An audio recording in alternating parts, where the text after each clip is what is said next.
mutabani w'omugenzi Katulu Bwama, muzzukulu wa Agustine Lugwanda n'essenga lya Ssaalongo abagalamidde enkozi. Ndi musanyufu nnyo kubanga mwasobodde okutwegattako nga twabya olwendo lwa Muzeeyi Paulo Katulu Bwama. Ngenda kwogera ku bintu bibiri byokka. Ng'ekisooka Muzeeyi kye yali akulanga atugamba kwe kussa ekitiibwa mu Bwakabaka bwa Buganda nga kwotwalidde wamu n'ennono.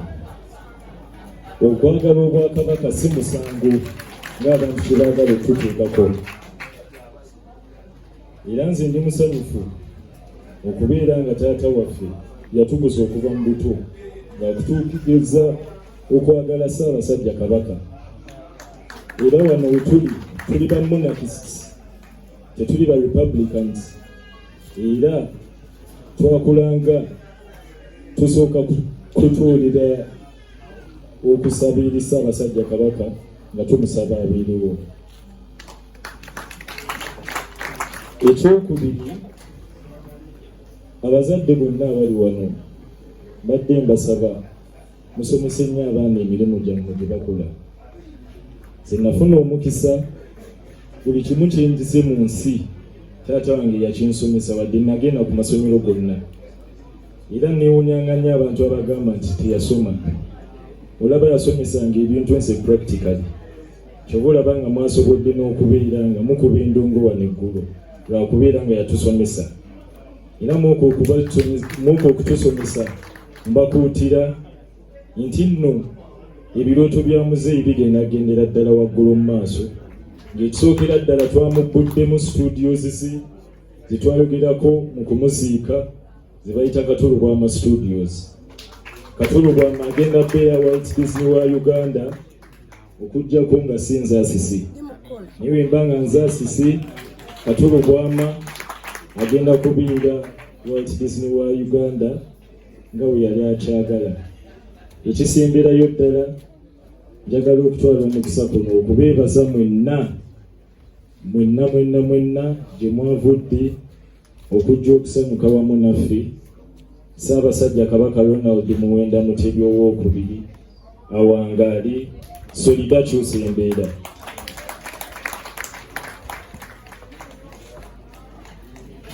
Sente ku makyala nasokobyaga n'ogamuwa nakida mu butala n'agagaba n'akuma mu paamalala n'omugagamba nti gwempaawo bati bagala kale kitange yafa n'akaaba ebinoononya nezino abakira ku BBS n'asanga n'azimuwa n'akoma n'ogama bakunjondera kunfiiraku naye yoyo Katyo lwaki bwe yali. Manyi byafaayo Katulu Bwama bwe yali agenda okwesimbawo kuwa MP yalayira nti ajja kubeera MP. Naliwo Bajjo n'agaana n'ateekawo obukadde 10. Kati Bajjo Katooyo tolowooza nti yeebase sente zaagala, ate nange ng'atuuse obubaka njagalako ekimu eky'ekkumi obukadde 10. Obukadde 10 obwa Katulu Bwama oba oli ludda wa Bajjo mu bulokole bwo tolyazaamaanyanga bagenzi. Wali kuliko obujulizi sente ezo n'ozireeta oba mponalebe ez'akatende yazisasudde. Ekirala waliwo ebyafaayo ebyali wano abaaliwo nga tusabira Kato. Nze nasinga okukubwa emiggo. Ab'enzikiriza bitandikira ku Ssenkubuge. Ssenkubuge ngamba omusajja yagamba temumusabirira mbe ne mugamba nze nkuli alina okusabira. Munnange bwe biggwa bwe waaliwo ab'enzikiriza ey'obujjajja bampandiikako ne banjogerako bingi nnyo nti nagulirira Ekereziya Katolika ejja esabire Katulu Bwama. Ne kinnuma ne nsirika, ate bwe nsirika nsirikira ddala. Naye Kato yaŋŋamba balekere obugereevu bingi baliko kasita gwe wansabidde naye ate bo tebaasaba. Ndowooza tebaasooka kusirika kwefumiitiriza. Naye omusajja yayogera oba Ekereziya ogigula obukadde bumeka? Ekyasembyeyo n'aŋŋamba si bya musika, yamusatuleyo giwe Ani mwannyinaze era mwana wa taata sapule yange eno gyenjagala ennyo bwe nti nina kugiwa gwe. Kati gw'oli muzadde, oli maama, alina okuwambaatira buli ajja gy'oli. Era nange nkukwasa maama Maria. By the way, nze maama Maria naye okundabikira. Olabye babadde e Los Angeles, ebibumbe bya maama Maria byokka bye bitaayidde.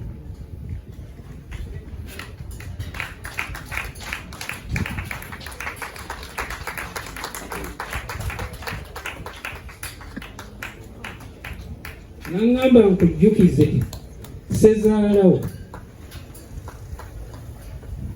Augustine Lugwala ye yali Ssaabakristu waffe ku Matya Mulumba, era we yatuulanga bwe mbeera mu kwaya nze gye neetandikira ku Matya Mulumba ey'okumakya ntuulaawo yatuulanga. Kubeera nti buli kaseera obeeraawo n'ogamba ate nina okusoma Sappuli, omugamba nga bugambi maama Maria nkuumira abaana bange. Ekyo tukibutegerera kiwulire ayinza okuza nti njiya biyiiye. Era musaba n'akolera ebyamagero. Abamanyi ebyamagero maama Maria byakola mukkirize. Ekisemberayo ddala ffe tuli bakkiriza Abaganda. Twasooka kubeera Baganda ne tulyoka tugabanibwa amadiini. Temusuulanga bujjajja bwammwe at any cost. Weekibwa Katikkiro Obuganda butandika okwogera ku mpisa n'obulombolombo ebisibuka ennono bwe buwangwa bwaffe. Bajjajjaffe abo okutukulembera batukulemberera mu bujjajja bwaffe, kyokka ate balina eddiini ze basoma. Bannange, temusuulirira bujjajja bwammwe. Nkiddamu bwe tuli Bakatuliki kakongolyo kati agajja kuŋŋamba nti naye ate wakati tuliyegigabye omuyita otya mu kkubo nga toliiko kalamu.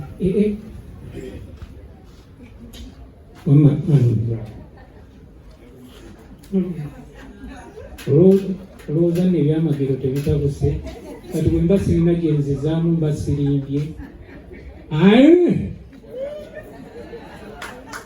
Mukubira mu mbeera nti essaawa yonna owasa.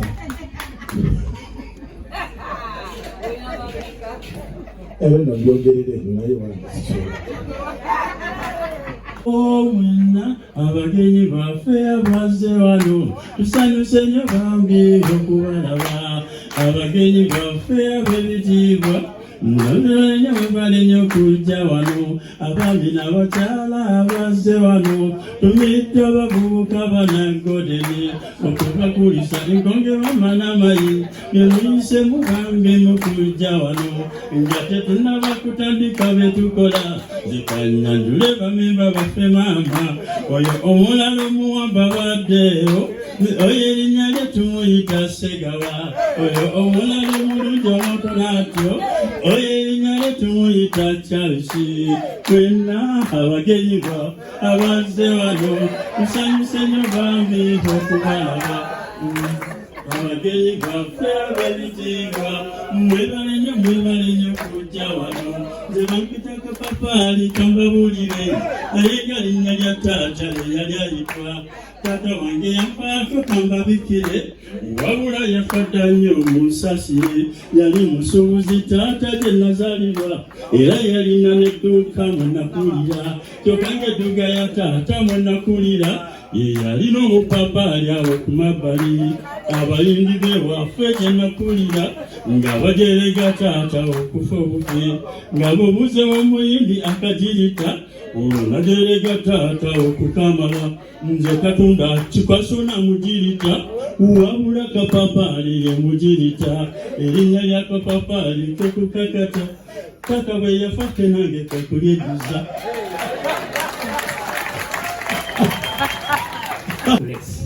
Ne bw'otogula golodi ne bw'oteekamu ak'omuti n'otambula osinga ataddemu ya golodi.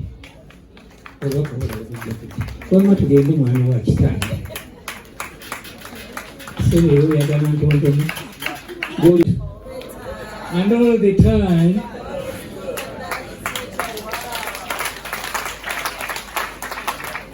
sinze kubatontomera.